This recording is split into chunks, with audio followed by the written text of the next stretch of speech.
મારું નામ સીઆરડીઆર સરજીભાઈ છે. હું ધોરણ 6 માં અભ્યાસ કરું છું. મારી શાળાનું નામ અનુદાનિત નિવાસી પ્રાથમિક શાળા બાટડા છે.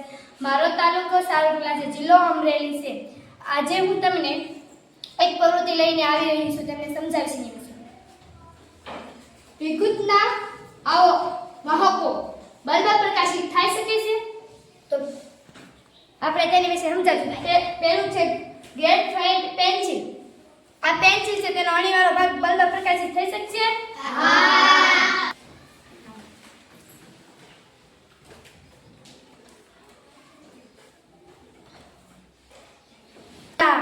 આ પેન્સિલ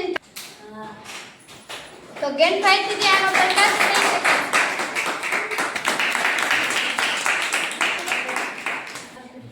ગ્રેફાઇટ થી વિદ્યુત પ્રકાશિત થાય એટલે વિદ્યુતનું વાહક છે. આ લોખંડની થાય છે. લોખંડથી બલ્બ પ્રકાશિત થઈ શકશે? હા.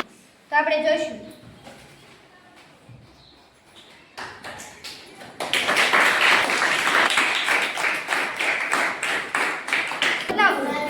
આ એલ્યુમિનિયમનું એક કાગળ છે.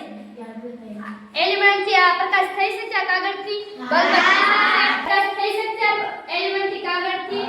હા.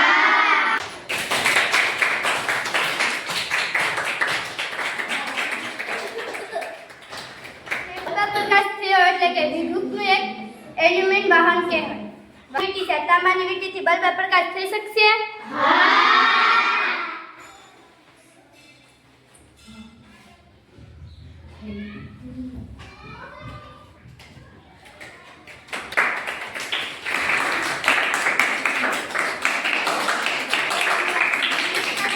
એટલે કે આ વિદ્યુતનું એક તાંબાનું વાહક કહેવાય છે.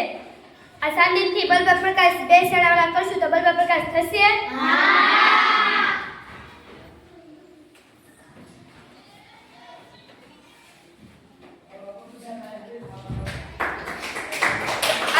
મારું નામ મકવાણા પાયલ જયસુભાઈ છે. આજે હું તમને એક પ્રવૃત્તિ વિશે જણાવીશ. વિદ્યુતના મંદવાહક બલ્બ થોડા પ્રકાશિત થાય. આપણે પહેલા જોશું કે લીંબુનો રસ થી બલ્બ પ્રકાશિત થશે? હા.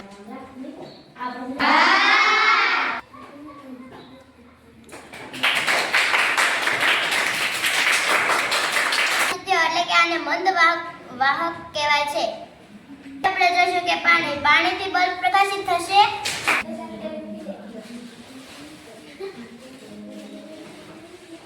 મંદ વાહક છે કેમ કે પાણીથી બલ્બ થોડોક પ્રકાશિત થાય છે. જાગૃતિ ચૌજીભાઈ છે. હું આજે તમને વિદ્યુતના અવાહક પ્રકાશ અને બલ્બ પ્રકાશ ન થાય તેની વિશે હું તમને જણાવીશ. આ છે લાકડું. લાકડાથી બલ્બ પ્રકાશિત થઈ શકશે? પ્રકાશિત ન થયો તેને વિદ્યુતનું અવાહક કાચ આ કાચ છે. કાચથી બલ્બ પ્રકાશિત થઈ શકશે? આપણે જોશું. કાચથી બલ્બ પ્રકાશિત ન થયો તેને વિદ્યુતનું અવાહક કહેવાય.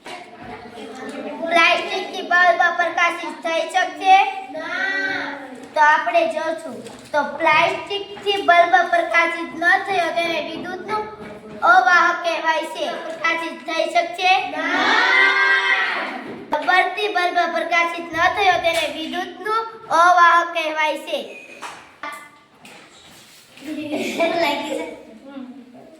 આનાથી આપણે જોશું કે બલ્બ આ કેટલાક પ્રકારના કોલસા છે. તેનાથી આપણે જાણીશું કે તેનાથી બલ્બ પ્રકાશિત થશે કે નહીં.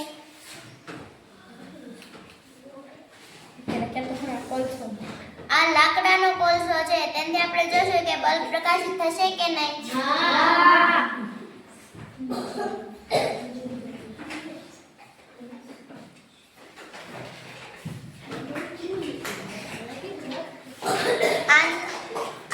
લાકડાના કોલસાથી આ બલ્બ પ્રકાશિત થયો છે. અહીં અલગ પ્રકારના કોલસા પડ્યા છે. આપણે જોશું કે આ કોલસાથી બલ્બ પ્રકાશ થશે કે નહીં થશે? આ કોલસાથી બલ્બ પ્રકાશ થશે? હા. જોઈશું આપણે.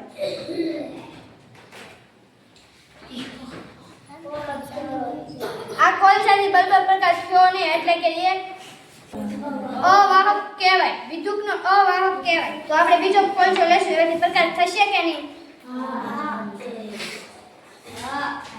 આ કોલસાથી પ્રકાશ થયો છે, બલ્બ થયો છે એટલે કે એ વિદ્યુતનો વાહક કહેવાય. એટલે જોશું કે બલ્બ પ્રકાશ થશે કે નહીં. તો આ કોલસાથી બલ્બ પ્રકાશ થયો નહીં એટલે કે એ વિદ્યુતનું અવાહક કહેવાય. હવે અમારી પ્રવૃત્તિ પૂરી થઈ છે. તમને અમારો વિડિયો ગમ્યો હોય તો લાઈક અને સબસ્ક્રાઇબ જરૂર કરજો. નમસ્તે.